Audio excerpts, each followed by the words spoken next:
Lucas capítulo 24 a partir del versículo 25. Leo en el nombre del Padre, del Hijo y del Espíritu Santo. Entonces él les dijo: oh insensatos y tardos de corazón para creer todo lo que los profetas han dicho. ¿No era necesario que el Cristo padeciera estas cosas y que entrara en su gloria? Y comenzando desde Moisés y siguiendo por todos los profetas, les declaraba en todas las escrituras lo que de él decía. Hagamos una introducción acerca de el pueblo que fue anterior a la iglesia, Israel. Yo creo que usted ha notado que con frecuencia yo me refiero al Antiguo Testamento. A diferencia de algunos o de muchos que creen que ¿por qué insistir en el Antiguo Testamento si la gracia es mejor que todo lo que ha pasado? Esa perspectiva es mezquina, es falaz y no está de acuerdo con el mandamiento divino, porque en la historia de Israel hay lecciones que aprender. Hay errores que ellos cometieron como nación que no podemos imitar. Hay castigos de la ira de Jehová contra ese pueblo que nosotros como iglesia podemos evitar, no cometiendo el craso, terrible horror de ellos de ser desobedientes y de apartarse del camino. A menudo, cuando yo leo el Antiguo Testamento y ausculto de manera específica en la relación entre el Dios del cielo y el pueblo escogido, a menudo noto, leo, encuentro en este registro bíblico que el Señor castigaba los pecados de la nación. ¿Y sabes cómo? Con servidumbre o con cautiverio o cautividades. Vamos a Deuteronomio 28. Bendiciones de la obediencia. Deleítate en la palabra y léelo en tu casa, o en la finca, o en el sótano, o en la azotea, desde el 1 hasta el 14. Consecuencias de la obediencia. El mismo capítulo, míralo. Consecuencias de la desobediencia. Desde el versículo 15 hasta el último versículo, que es el 68. Consecuencias de la desobediencia. Hay capítulos que son como bandera. Este es un capítulo, el 28. No se lo olvide que en el 28 aparecen prescritas palabras del Señor para la obediencia de un pueblo, palabras del Señor para la desobediencia de un pueblo.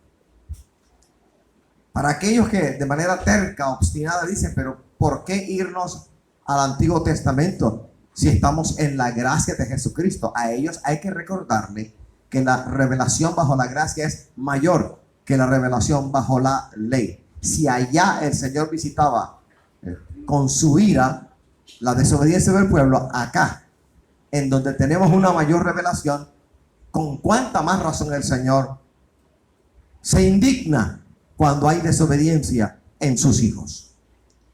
La más grande de todas las revelaciones la tenemos en la gracia, Jesucristo mismo. Recuerde, Hebreos capítulo 1, los primeros 3 versículos hablan de que el Señor hacía mucho tiempo le habló a los padres, a los antiguos, de muchas maneras, que ahora nos ha hablado a través del Hijo, Jesucristo mismo. La máxima revelación de Dios para nosotros, Jesucristo encarnado, el Verbo hecho hombre.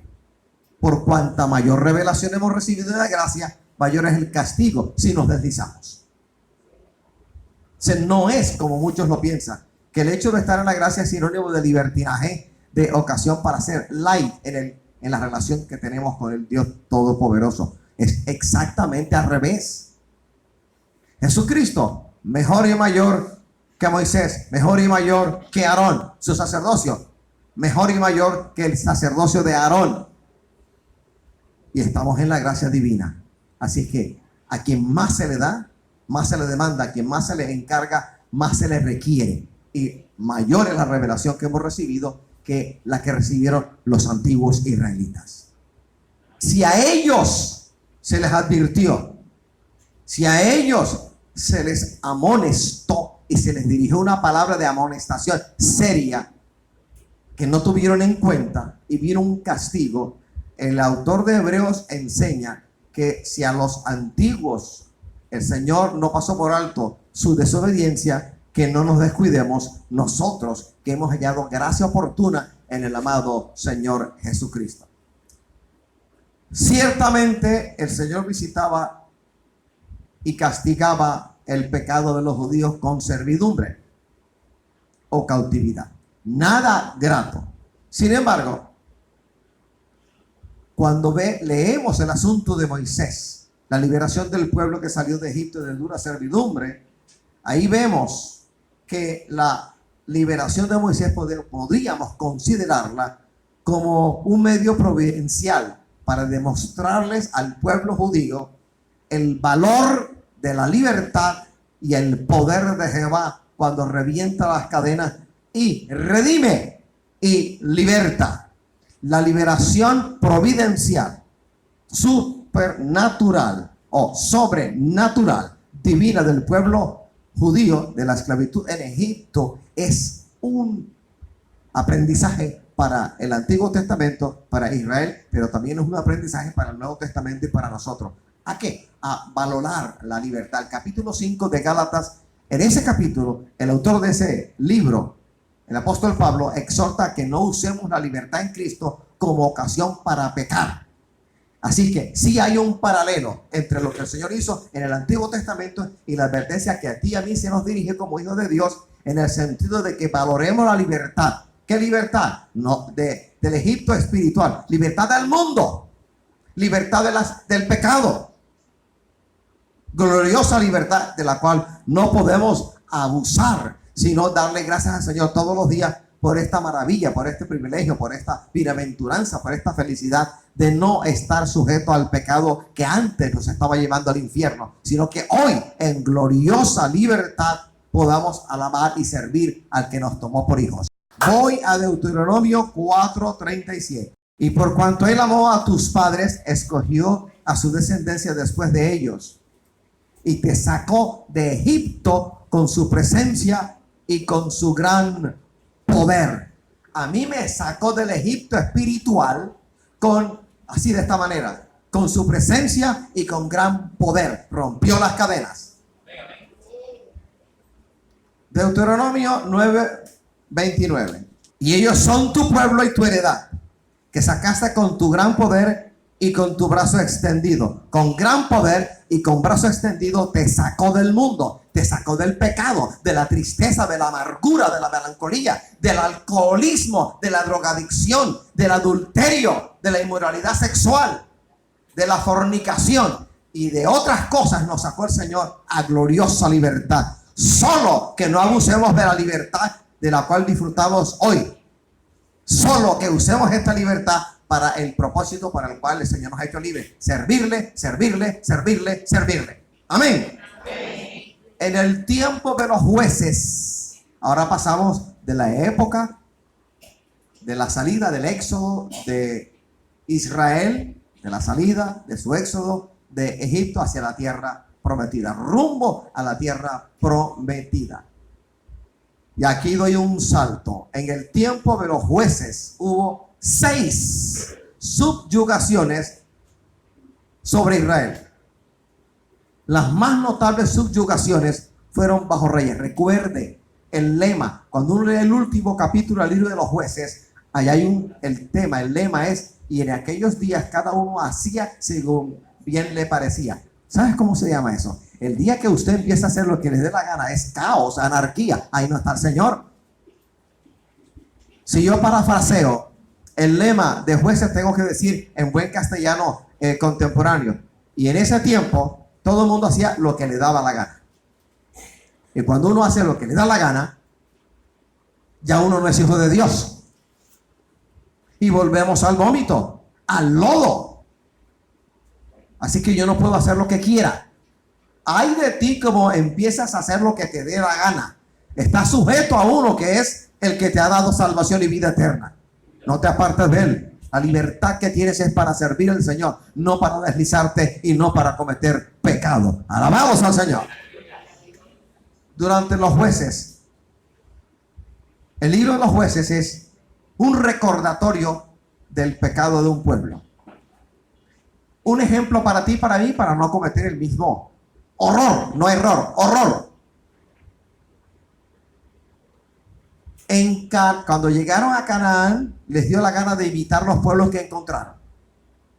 A Samuel le dijeron, lo combinaron, lo echaron a un lado diciéndole, queremos rey, queremos ser como los demás pueblos. En los demás pueblos que encontraron, en Canaán, en la tierra prometida, esos pueblos tenían rey. Ellos no tenían rey.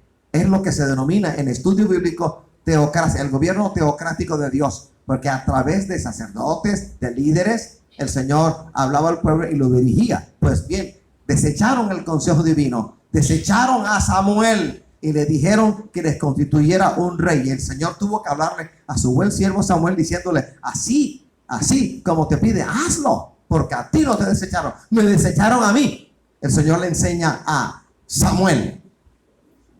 Y empieza una historia muy triste, muy triste, muy triste. En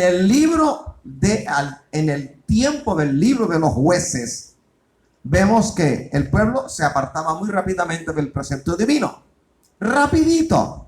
Y se levantaba un pueblo que los subyugaba, los amenazaba, los amedrentaba y los ponía bajo servidumbre. Clamaba a los ancianos y Jehová se acordaba de su pueblo y levantaba a un juez para libertarlos de la subyugación foránea o subyugación extranjera. Esa es la historia del libro de los jueces.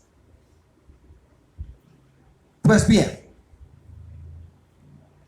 del libro de los jueces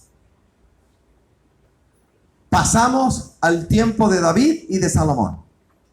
David, Salomón y un hijo de Salomón, Roboam, en el cual el reino se dividió. El pequeño estado de Israel se dividió en dos. El reino del norte, llamado propiamente dicho Israel, capital Samaria. El reino del sur, llamado propiamente dicho Judea, capital Jerusalén. Se dividió 10 tribus en el norte, 2 al sur. La tribu de Judá y la tribu de Benjamín al sur. Ahí se divide el pequeño estado de Israel. Pues bien, hablemos de las subyugaciones. Una parte de Israel, la del norte, empezó a sufrir cautividad, cautiverio. Una parte del norte empezó, porque la cautividad del reino del norte fue primero que la cautividad de Judea. Primero Samaria o Efraín, como lo dice el libro como lo dicen muchos profetas, y luego Judea. Pues bien, una parte de las tribus del reino del norte fue deportada por un rey asirio, Tiglat-Pileser. Las fechas son aproximadas. Cuando uno en el libro de historia pasa de uno a otro, las fechas son aproximadas. Así que estamos haciendo lo mismo, una aproximación de fechas. Año 740 a.C. El registro de esta incursión de Tiglat-Pileser, rey asirio, a Samaria, aparece en Segunda de Reyes 15:29. Las tribus del este del río Jordán también sufrieron el impacto de la presencia asiria. Parte de Neftalí, parte de Zabulón fueron en los primeros en sufrir esta invasión de los asirios. Aparece en Primera de Crónicas 5:26 y también Isaías 9:1 lo registra. 20 años después de la incursión de Tiglat-Pileser, otro rey asirio llamado Salmanasar se llevó el resto de Israel, colocando ciudades más allá del río Éufrates como ciudadelas en las cuales los pusieron para que se mezclaran, para que dejaran de ser judíos puros. Y en el terreno en donde habitaba el samaritano, trajeron los asirios gente de ellos y los colocaron allí. Fue una especie de intercambio. La idea era, vamos a arrancar del corazón de ellos todo lo que les recuerde su origen. Segundo de Reyes, capítulo 17, del versículo 6 al versículo 24. A Judá, unos 135 años aproximadamente después de llevarse a cabo el cautiverio del pueblo del norte, Samaria, la capital de Israel, ocurrió la cautividad de Judea. La cautividad de Judea, mientras fue estado independiente, pequeño reinado, la historia la divide en tres. Primera parte, el rey era Joacim, año 606 antes de Cristo. Recuerde que allí cayeron muchos exiliados, pero generalmente eran los de estirpe real o hijos de príncipes. Daniel y sus 3 amigos fueron llevados cautivos a Babilonia. La mano que el Señor utilizó, el fuste, el látigo que el Señor utilizó para tratar con la dureza de corazón de Samaria, fue un imperio, el imperio asirio, capital Nínive. La mano, el fuste, el fuete que el Señor utilizó para fustigar el pecado, la desobediencia de Judea, fue otro imperio, Babilonia, a la cabeza de la cual estaba Nabucodonosor. Entonces el cautiverio judío va en 3 etapas. 1, 606 antes de Cristo. Eso lo registra Segunda de Reyes 24:1 y Daniel 1:1.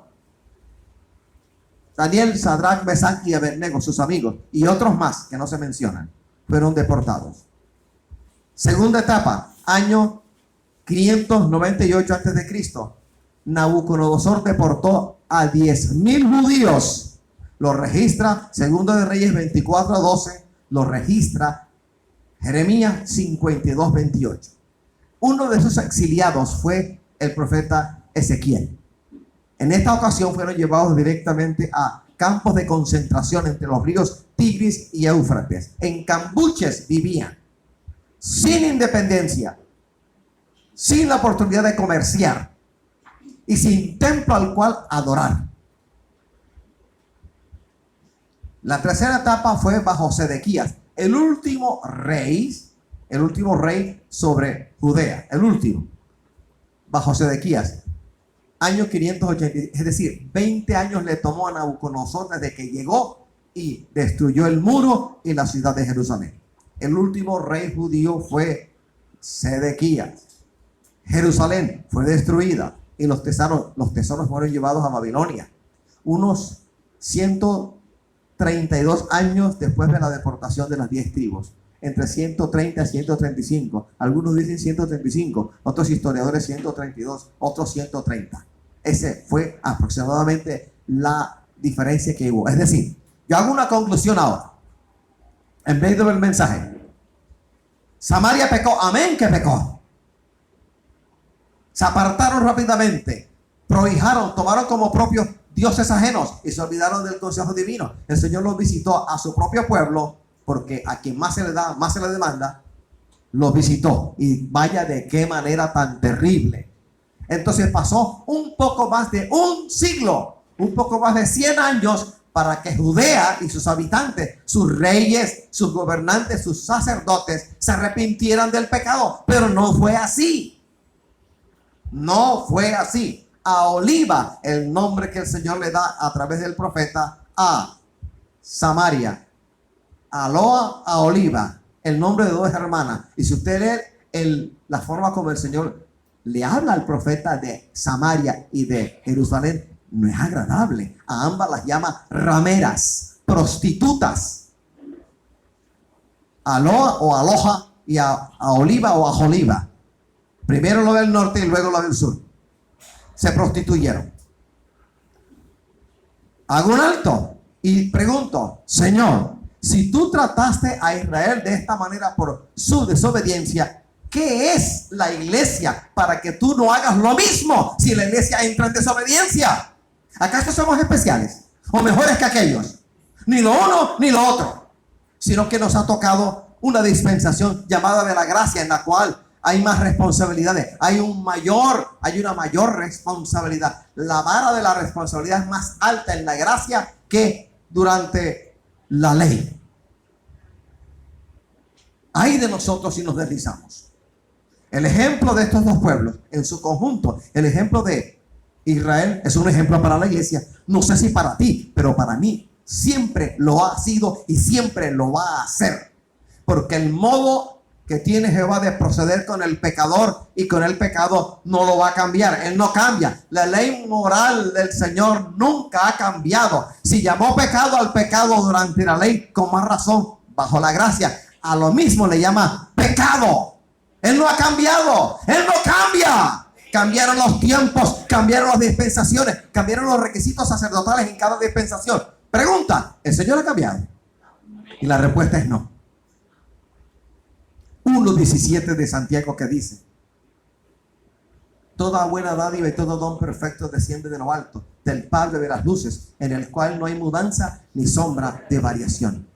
¿Qué dice Hebreos del Señor? Él es el mismo de ayer y de hoy y por los siglos de los siglos. Él no cambia. ¿Cómo me van a decir que el Señor cambia? Que bajo la gracia el Señor se hace el sordo, el mudo, el paralítico, el parapléjico y no hace nada. Es exactamente al revés. Entonces, si trató así a Israel, ¿qué de la iglesia? ¿O tú qué crees? ¿Que la palabra la ira de Jehová se borró del Nuevo Testamento? No lo ha leído, no lo ha visto, o estás sordo, estás mudo, no lo crees.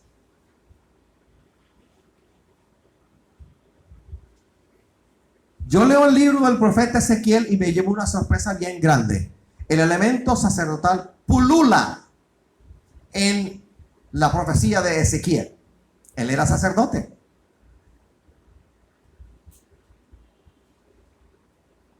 El templo de Jerusalén llegó a ser nido de víboras. Fue profanado desde dentro por la casta sacerdotal, sobre todo bajo Manasés, uno de los vástagos salidos de Ezequías, un rey sobre el pequeño estado de Judá. En los 15 años que le dieron de vida y se le prolongó la vida, salió un rey, Manasés, que mandó a martirizar al profeta de turno, que era Isaías. Manasés fue un verdadero tropiezo. Manasés enseñó al pueblo judío a hacer sacrificios de sus propios hijos. Los quemaban, los entregaban a ídolos. Y la ira del Señor se encendió contra ese propio pueblo.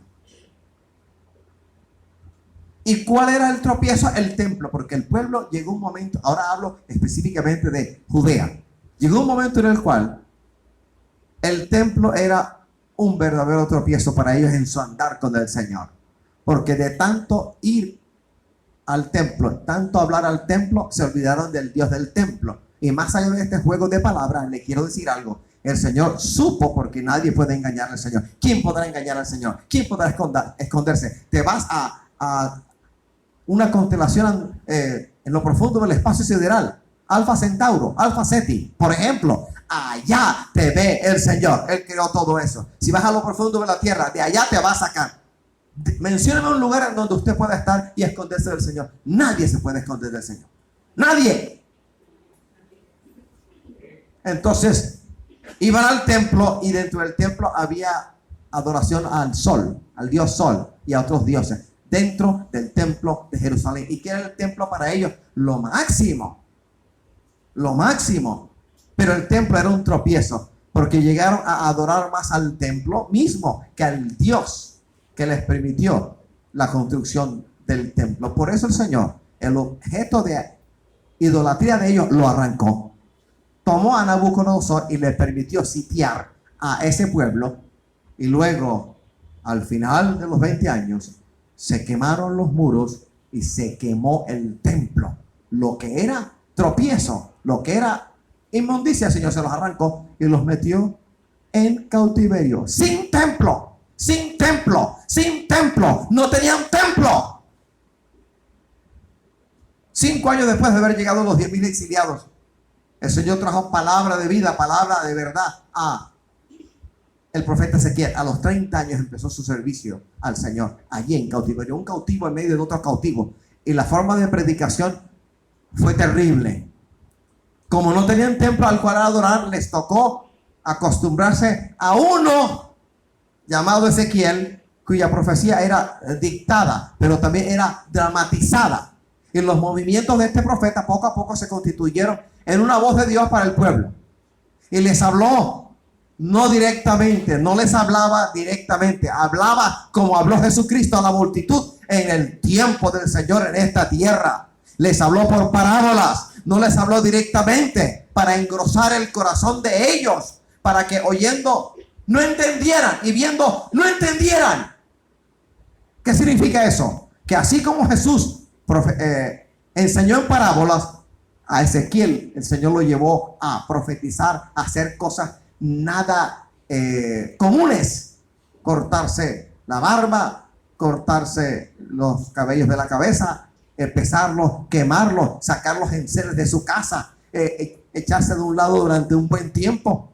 Cosas que llamaron la atención a ese pueblo. El Señor les hablaba, pero de tal manera que solamente aquel que tenía un corazón para Dios pudiera entender, pudiera ser iluminado. Así como Cristo a la multitud les enseñaba de esa manera, para que solo aquel que tuviera un corazón para Dios fuera iluminado y entendiera el mensaje del Señor. No te metas con el Señor, que el Señor se va a meter contigo. Historia del templo, el de Salomón, Primera de Reyes capítulo 6. Destruido en el año 586. Todavía sigue hablando del templo de Salomón.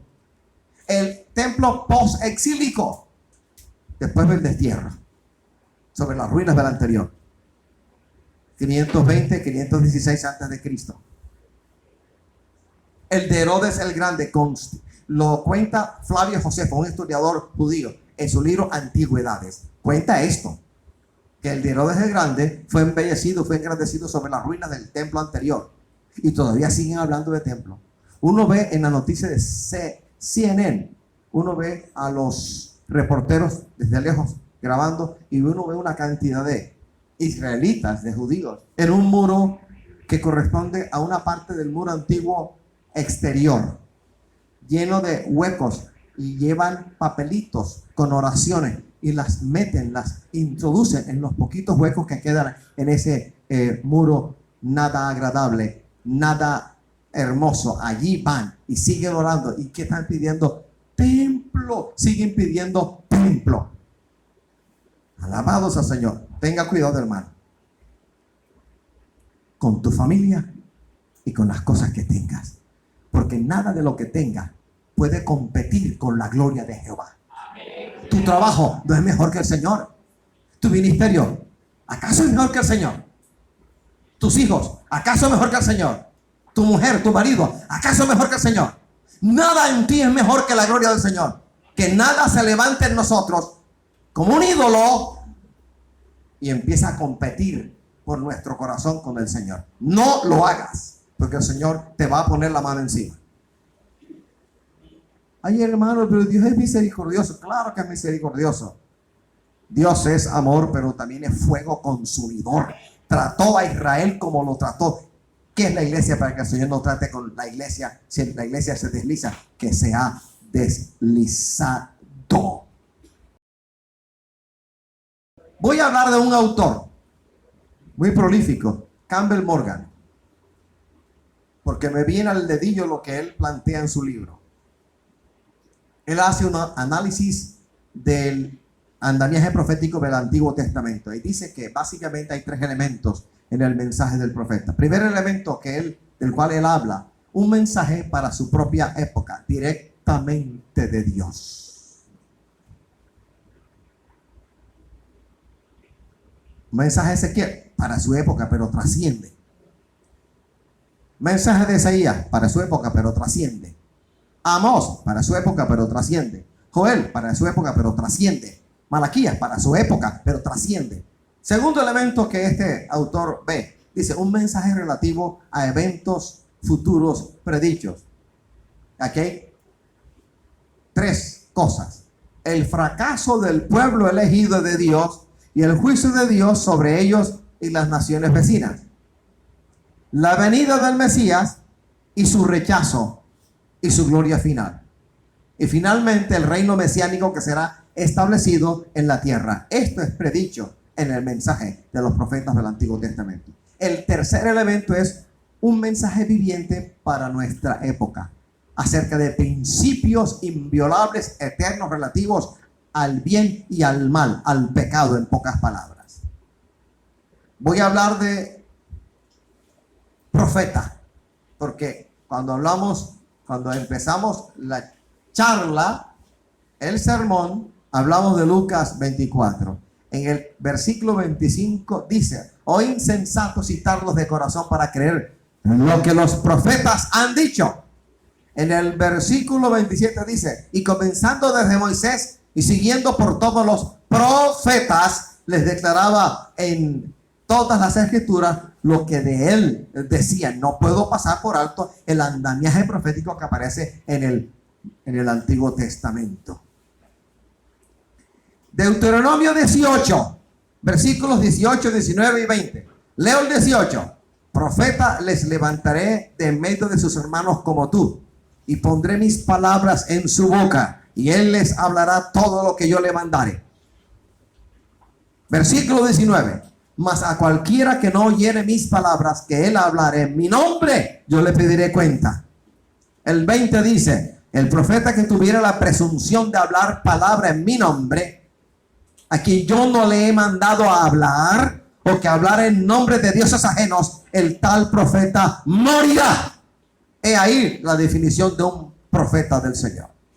Ahora bien, ¿qué es un profeta? Vamos a intentar no dar una definición, sino desmenuzar lo que la Biblia nos enseña en el Antiguo Testamento.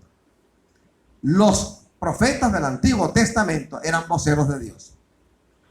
No interpretaban la voluntad de Dios. Emitían las palabras que el Señor les mandaba a emitir. Su tarea era doble: predecir y anunciar. Dice la palabra que había escuela de profetas, pero de ella se sabe muy poco. Primera de Samuel 19, Segunda de Reyes 2, capítulo 4 y también el capítulo 6. Había profetas falsos y profetas verdaderos. Por ejemplo, Jeremías 28:1 habla de que había profetas falsos, como los hay ahora. Mire bien el contraste entre los libros poéticos y los libros proféticos. Los libros poéticos, ¿a qué época en la historia de Israel pertenecen? A la época de oro de la nación judía. En contraste, los libros proféticos pertenecen a las épocas más oscuras de la nación judía. ¿Quiénes eran los profetas? Los evangelistas del momento, los patriotas religiosos de la hora. Por ejemplo, Segunda de Reyes 17:13. El profeta el periodo de los profetas en Israel abarcó 500 años aproximadamente, desde el siglo 9 hasta el siglo 4 antes de Cristo. 500 años, medio milenio. Hubo tiempo suficiente para que el Señor levantara a uno y levantara a otro y hablara al pueblo y le hablara al pueblo, fustigara al pueblo, amonestar al pueblo. Hubo tiempo. ¿Cómo hablaban? Intrépidamente. ¿A quién hablaban? A reyes, a sacerdotes y al pueblo de sus fracasos y de sus pecados. El oficio profeta fue instituido en los tiempos de Samuel, uno que tenía un ministerio triple. Era sacerdote, era profeta y fue el último juez sobre Israel. Cuando Israel fue dividido en dos, Samaria y Judea, empezó el periodo de grandes profetas como Eliseo, como Elías. La cautividad de Israel por Asiria, la cautividad de Judá por Babilonia, constituyen el tema principal de los profetas del Antiguo Testamento. Alabados al Señor. Si quiere, léase Segundo de Reyes 17 del 1 al 23. Si lo desea, puede apuntar Segundo de Reyes 24, 11 hasta 25, 21. Lo puede leer. Lo puede leer. Ahora bien, un subtema: el mensaje del profeta del Antiguo Testamento. Ocuparse de la vida moral y religiosa de su propio pueblo en su propia época. Mientras la nación estaba en desobediencia, se levantaban profetas. Cuando la nación estaba en obediencia, Dios no enviaba profetas. Todos los escritos en el libro de los profetas son reproches por el pecado. Y el profeta siempre era hebreo, no era de otra nación, era hebreo. Hablaba del juicio que habría de venir al pueblo por su pecado. y también anticipaba eventos futuros, los cuales se referían primero que todo a Israel. Hay otros pueblos que se mencionan solo en la medida en que Israel entraba en contacto con esos pueblos. Egipto, Siria, Babilonia y demás. Entonces, el mensaje del profeta del Antiguo Testamento va así. ¿De qué habla? Primero, la dispersión y el castigo de Israel. El papá bueno castiga a su hijo que merece castigo. Porque si el hijo malo no recibe castigo, el hijo malo va a creer que todo lo que está haciendo es muy bueno. Elí no corrigió a sus dos hijos y estos murieron. Él sabía que eran bandidos porque no los castigó, porque no los fustigó, porque no los reprendió. No quiso, se hizo el de la vista gorda y él mismo murió desnucado. Se cayó y se desnucó. Segundo, el mensaje profético del Antiguo Testamento apunta a la venida del Señor. Y fíjate que Israel sigue esperando a su Mesías. Y ven a Jesucristo como un profeta, como un maestro, no como el Mesías, no como el ungido, no como el Cristo. Tercero, la restauración de su propia tierra bajo el Mesías que ha de venir. Mire bien lo que ha pasado. A partir del año 1948, ya Israel es miembro de las Naciones Unidas. Es una nación. La Segunda Guerra Mundial fue de 1939 a 1945. 3 años después del término de esta guerra, es decir, en el año 1948, se le dio a Israel el estatus de nación libre. 4. El reino del Mesías sobre toda la tierra. Y habla a futuro de acontecimientos como el milenio y el establecimiento del reino del Señor en esta tierra. Gracias, Señor. Uno lee los profetas y ¿de qué hablan? Hablan del Cristo, pero nunca hablan de la iglesia. Nunca hablan de la iglesia. Vamos a leer de paso Mateo 16:18. Y yo también te digo que tú eres Pedro, y sobre esta roca edificaré mi iglesia, y las puertas del Hades no prevalecerán contra ella.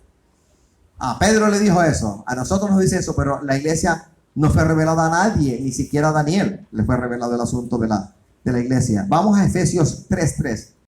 Que por revelación me fue declarado el misterio, porque la iglesia estaba en misterio. Aquí la palabra misterio no se refiere a Drácula, a Frankenstein, no, se refiere a cosas que son de Dios y que Él las revela cuando Él quiere, a quien quiere, si es que quiere. Que por revelación me fue declarado el misterio, como antes lo he escrito brevemente, leyendo lo cual podéis entender cuál sea mi conocimiento en el misterio de Cristo, misterio que en otras generaciones no se dio a conocer a los hijos de los hombres, como ahora es revelado a sus santos apóstoles y profetas por el Espíritu, que los gentiles son coherederos y miembros del mismo cuerpo y copartícipes de la promesa de Cristo Jesús por medio del evangelio, del cual yo fui hecho ministro por el don de la gracia de Dios que me ha sido dado según la operación de su poder. A mí, que soy menos que el más pequeño de todos los santos, me fue dada esta gracia de anunciar entre los gentiles el evangelio de las inescrutables riquezas de Cristo, y de aclarar a todos cuál sea la dispensación del misterio escondido desde los siglos en Dios, que creó todas las cosas, para que la multiforme sabiduría de Dios sea ahora dada a conocer por medio de la iglesia a los principados y potestades en los lugares celestiales. Conclusión: ¿a quién le fue revelado el misterio de la iglesia? ¿A quién se le reveló en el Antiguo Testamento de los profetas que hemos leído? Que al final de los tiempos el Señor levantaría a un pueblo de pueblos gentiles, la iglesia. A ninguno. El Señor reservó, como dice Pablo, este misterio. Misterio es algo de la revelación de Dios escondido a los hombres. Eso es misterio, no cosas secretas, extrañas allí, para nada de eso. Pues bien, la palabra que quiero predicarle a usted es esta. Y vamos a 1 de Tesalonicenses, capítulo 5, versículo 19. No apaguéis al Espíritu, No menosprecéis las profecías. Examinadlo todo, retened lo bueno. A mí se me manda a examinar todo. Se me manda a probar la profecía. Y en el poder del Espíritu puedo entonces retener lo bueno y echar a la basura lo que no sirve, lo espurio, lo que no viene de Dios. Pero hay una exhortación aquí.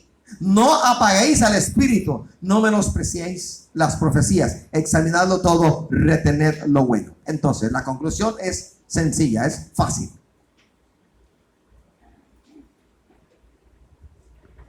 La historia de Israel en su relación con Dios es una historia triste, llena de desaciertos y de cautividades. Cautividad es sinónimo de Jehová visitando y castigando a su propio pueblo. El pueblo judío tenía el orgullo de ser el pueblo escogido. Se sentían más que protegidos, se sentían blindaditos, intocables. Y desde esa mala perspectiva se empezaron a apartar del Dios Todopoderoso, de aquel que sacó a su pueblo de Egipto de dura servidumbre. Se olvidaron. Y el Señor empezó a tratar con ellos, levantando profetas. A muchos los mataron, a otros los apedreaban, a otros sencillamente ignoraban, a otros trataban como gente bizarra, extraña, en la cual no hay que creer. Como ocurre en Barranquilla en estos días también, que muchos siervos del Señor y siervos del Señor hablan palabras del Señor y la mayoría de la iglesia no le cree, porque dice, como decía Sedequías decía, se atrevió a decir lo que sus príncipes decían. Sedequías fue el último rey sobre el pequeño estado de Judea, capital Jerusalén. Él secretamente consultó al profeta Jeremías, vino palabra de Jehová, y luego consultó secretamente también a sus príncipes, a sus falsos profetas, y le dijeron, no, mira, el campo está verde, da mosto, hay alimento, hay aceite, hay vino, el Señor está contigo, rebeldízate, pega el grito de independencia de Babilonia, el Señor está contigo, no ves que todo anda bien. Y desoyeron el consejo a través del profeta Jeremías. Y mira lo que le pasó a Sedequías. Se decretó libre del tributo que tenía que darle a Nabucodonosor. Nabucodonosor lo escuchó y se llenó de una ira terrible, y Dios lo permitió. Llegó, sitió, destruyó, y por una de las puertas de Jerusalén, Sedequías y su familia salieron escapándose. Le dieron aviso a Nabucodonosor y mandó, captúrenmelo y allá voy. Y los capturaron. Y lo último que vio Sedequías fue que el Señor a través de Nabucodonosor lo fustigó. ¿Qué fue lo último que él vio con sus ojos físicos? Que mataron a espada, a filo de espada, a sus dos hijos delante de él. Sufrimiento terrible. Y digo que fue lo último que vio porque Nabucodonosor mandó a arrancarle los ojos. Literalmente le arrancaron los ojos, lo sacaron de sus órbitas. Quedó ciego, adolorido del alma, adolorido del cuerpo. Con grillos lo llevaron a Babilonia, donde murió. Esa no era la suerte, esa no era el plan de Dios para la vida de Sedequías, porque él pensó que como era rey, él podía hacer lo que le da la gana. Y por muy pastor que yo sea, yo no puedo hacer lo que me dé la gana. Yo hago y debo hacer y voy a hacer con la ayuda del Señor lo que mi Señor me mande a hacer, porque aquí el que manda no es el pastor, el que manda es Jesucristo el Señor. Amén, amén.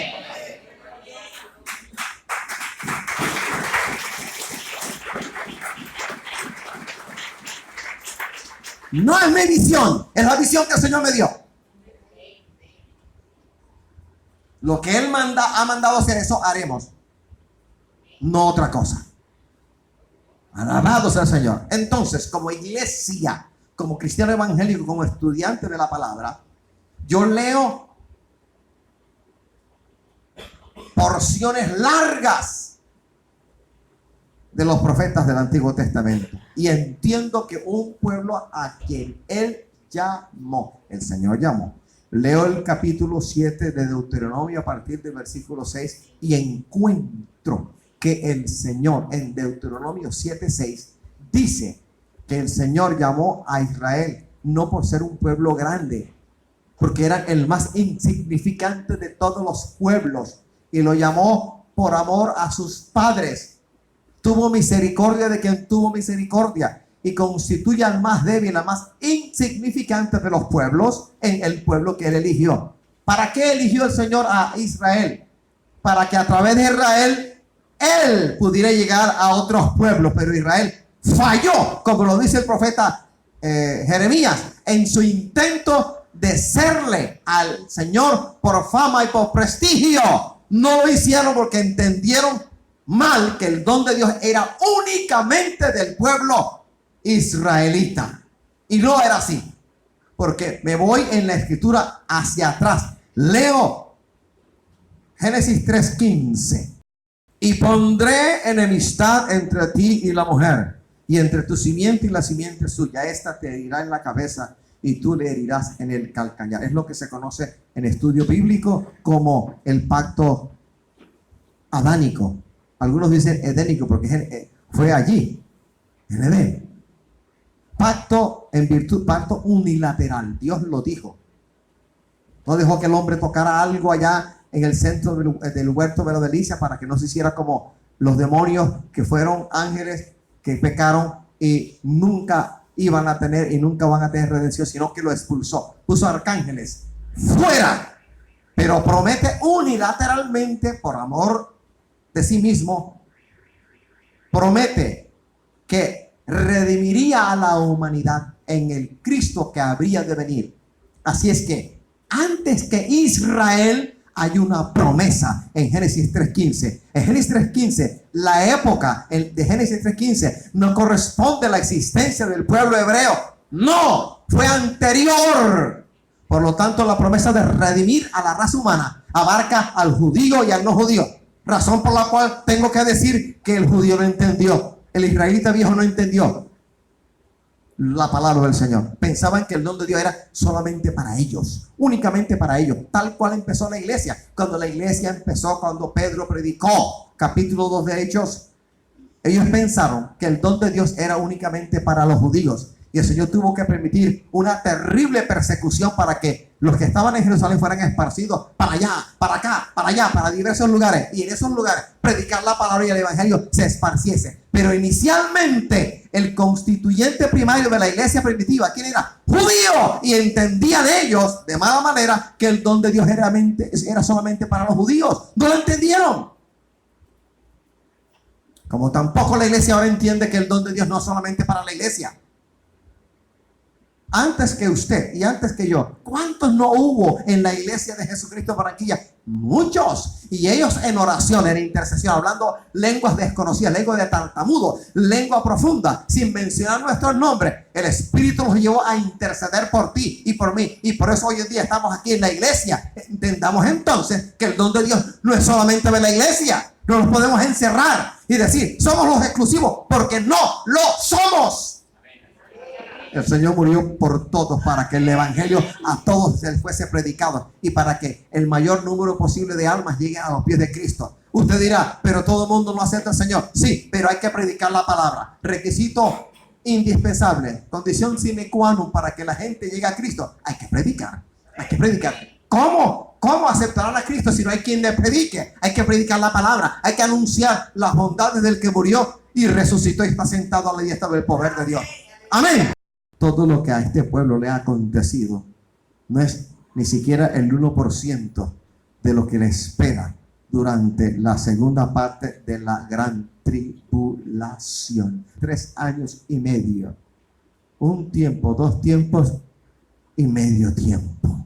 Lo que les espera. Dice, de eso habla Cristo en el capítulo 24 de Mateo. Dice, cual nunca antes ha habido ni habrá en la tierra. Padre amado, ¿qué será eso que viene? Y en esos días la estirpe de Israel será perseguida como nunca antes. Recuerde lo que le ha acontecido a Israel. Vamos de lo más cercano hacia atrás. ¿Qué les aconteció? La lucha ahí en los años 60, una invasión de Egipto, de Jordania y de otro país árabe. Y en 6 días ellos obtuvieron la victoria. Más hacia atrás, dominación árabe. Más hacia atrás, dominación británica. Más hacia atrás, Segunda Guerra Mundial. 6 millones de judíos mal contados en un sacrificio terrible. Más hacia atrás, que encuentro a uno llamado Antíoco IV, que se enganchó el nombre de Epífanes, es decir, de divino, de Dios, que persiguió al judío de una mala manera, que hizo cosas terribles que el anticristo volverá a hacer en el templo, porque el templo va a haber. Y me voy para atrás y encuentro pueblos, encuentro Egipto, Asiria, Siria, Babilonia, Medo-Persia, Grecia, Roma, subyugando al mismo pueblo. Pero todo lo que la historia me cuenta de la subyugación de este pueblo no se puede comparar con la subyugación de la cual habla la palabra en el libro de Apocalipsis. Va a haber una persecución cual nunca antes la ha habido, porque a quien más se le da, más se la demanda. Así que yo no quiero, personalmente no quiero cometer el viejo error del antiguo pueblo de Israel, que se creyó exclusivo, no siéndolo, que se apartó de su Dios y tenía el orgullo de tener la revelación de la palabra dada por Moisés, entregada por ángeles. Y eso no le sirvió, porque ¿de qué me sirve? Como decía la pastora, 20 años, 30 años, no son semanas cotizadas en los seguros o en otro fondo privado de pensiones. No, 30 años de evangelio, ya estoy hecho. La relación con Dios se tiene que evaluar diariamente. Yo leo el libro del profeta Ezequiel, capítulo 3 y capítulo 33, y resulta que el justo que se aparte del pecado, su justicia que hizo durante el tiempo de ser justo, el Señor no las tendrá en cuenta. Así como el impío, el pecador que anduvo en su impiedad, en su pecado, cuando llega a Cristo, de las impiedades viejas el Señor no se acordará. Así que hay que reevaluar todo, y es paso a paso, día por día. No hay semanas acumuladas, no hay años acumulados, ni hay break, ni receso, ni vacaciones cristiano-evangélicas. No las hay. Aquí está la palabra. Aquí hay un testimonio del trato del Señor contra el pecado en Israel. Te pregunto a ti, estudiante de la palabra, ¿tú qué crees? ¿Que la iglesia es mayor que Israel? Yo leo el capítulo 9, el capítulo 10, el capítulo 11 del libro de Romanos, en donde Pablo habla del pueblo y hace una comparación entre los dos pueblos, la iglesia y el pueblo judío. Y nos recuerda muchas cosas. Nos dice en el versículo 25, 11-25, nos recuerda que no nos hagamos vanagloriosos en cuanto a nuestra manera de pensar. Que no lo hagamos con respecto a Israel. Que no lo hagamos con respecto a Israel. Y a compara, habla de la rama y habla del tronco silvestre. Alabados al Señor. Y la historia del pecado de ellos se está repitiendo en la ciudad de Barranquilla. Yo leo la historia de los reyes en Samaria, la historia de los reyes en Judea, y usted va a encontrar páginas negras de desaciertos, de pésimas decisiones y de apartarse groseramente del Señor que los tomó por pueblo, y de cómo el Señor habló, llenó un requisito: hablar, y cuando menos lo pensaron, tiempos de Sedequías, vino la inundación, vino el lío, vino el problema. Recuerda, tú no eres Dios, tú no eres el Señor, ni siquiera eres un ángel, no lo eres. Eres un humano redimido por el poder de la sangre del Cordero, nada más. Eres templo del Espíritu Santo. Vive la vida de tal manera que el Señor no se avergüence de ti. Si nosotros no nos avergonzamos del Señor, créeme, el Señor no se va a avergonzar de nosotros. Si nosotros confesamos su nombre ante los hombres, el Señor confesará nuestro nombre delante del Padre eterno. Póngase de pie.